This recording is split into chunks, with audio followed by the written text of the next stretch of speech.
we got a lot of people claim jumping right now. We got a lot of people claiming they got knowledge of self too. I'm preserving the true tradition because all I'm saying is, even if you catch me slipping on a degree, I'm gonna be so humbly saying, let me go back and study that. Cause I love this culture. And I want the babies to love this culture the same way so they can know it's gonna give them the power it gave me. Cause my power ain't over people, my power is over myself. But that's the greatest power I can have, cause boy, I got a lot within myself. Now all the people in the world are supposed to know that. Indigenous, it means it's in the genes. So if you original, it means you the origin of all. So if you from the people of Asia or wherever, you know your first people was black.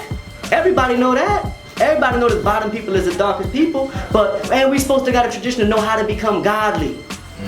We don't really even give a fuck about the devil. Africans barely even got a devil tradition. The worst they got is a trickster, a Yakub. Yeah, they got somebody that create confusion, but they don't got nobody that represent the evil itself. No, you gotta be missing life. You gotta be missing your life to be evil. You gotta be part of the dead. See, so what the devil gonna have to figure out is, do he want to be a part of the world of the dead, or do he want to join the world of the living? Really, because see, the world of the dead is the one where they all want to congregate and just say, oh yeah, this ain't hell. Yes, it is. You gotta expel all that wickedness until white folks get all the pedophilia, all the domestic violence, all the misogyny, all the wicked exploitation of the poor, all the defrauding of people out of their own economies and own systems and own cultures. How they gonna rise? How they gonna thrive? How they even gonna survive? So the white nationalists, the only thing they should be teaching is to expel their own wickedness. So why don't they? When did you start your book publishing company? Okay, so it started as a graphic design company. Oh yeah. And then I was doing photography. I was doing portfolios for less. I was taking pictures of girls that wanted to start a modeling portfolio. $100, I'm taking pictures of my digital camera, put it on a Photoshop, edit a little bit. I ain't gonna smash, unless you want me to. And, you know what I mean? And then I'm gonna give you a CD. You feel me? Right. And I stopped there when I got married. So I met the most amazing queen I've ever met in my life. Her name was Mecca, and she changed my life forever. As you could tell, I was doing the mostest. Before? Yeah, clearly. I still wasn't emotionally stable, still wasn't financially stable. I was a school teacher. I was a school teacher, and I think I just got my doctorate even. But homie, while I was fighting my dissertation, I was also fighting a felony case. I was defending my dissertation, I was defending my freedom at the same time. And I wasn't even guilty this time. I just got banged up in some shit with my brothers. You know, I always fuck with my brothers. I had to learn how to streamline my circle over time, but I got caught up in some felony drug shit. That motherfucking snitch that I don't know if to this day named me for some shit I didn't do. Wow. And I was fighting, it was some serious shit. And this was when I was about to become a doctor. So, you know, perfect timing. I almost lost my career. They almost fired me from teaching. I almost lost my license. Yeah. Wow. And I was just teacher of the year right before that.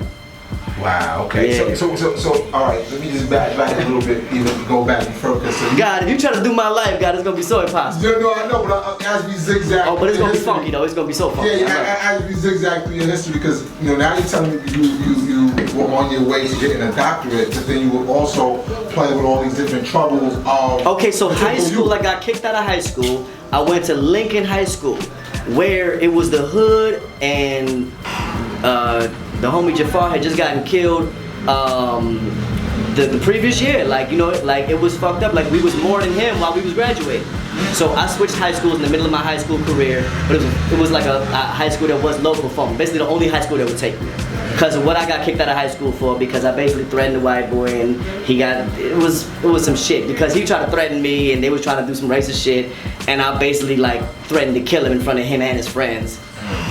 And just dared him to do some shit about it, and he didn't. He ran to the dean instead. This is when I learned some shit, because I thought I was playing by hood rules. I thought we was gonna get to scrap it in the cafeteria, and I'm like, yeah, I'm gonna risk this shit because somebody about to have my back. This ain't gonna be a long fight.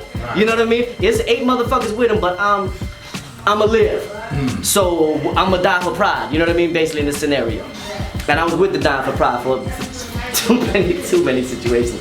But this situation turned out very differently. I learned that white people operate a little differently. They will report you to the authorities. They will eliminate you through a third party. They won't fight you, they'll call the authorities on you.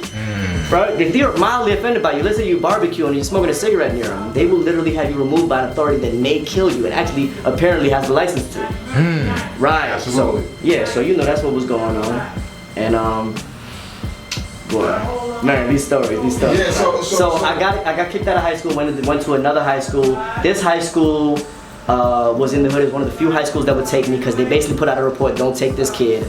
They put me on a blacklist of some sort. No high school would take me except for like the hood is high school. And but it changed my life because it was around that time I got knowledge of self while being in the streets because I spent like 3 months out of school where I was gonna just drop out. So I was technically gonna drop out. My mama forced me to go back to school. She said, yo, you can do whatever I don't care what you do, but the one thing you're gonna do is you're gonna get your high school diploma. And get back to school. Yeah, she's like, you're gonna finish high school. So I did it for my mother.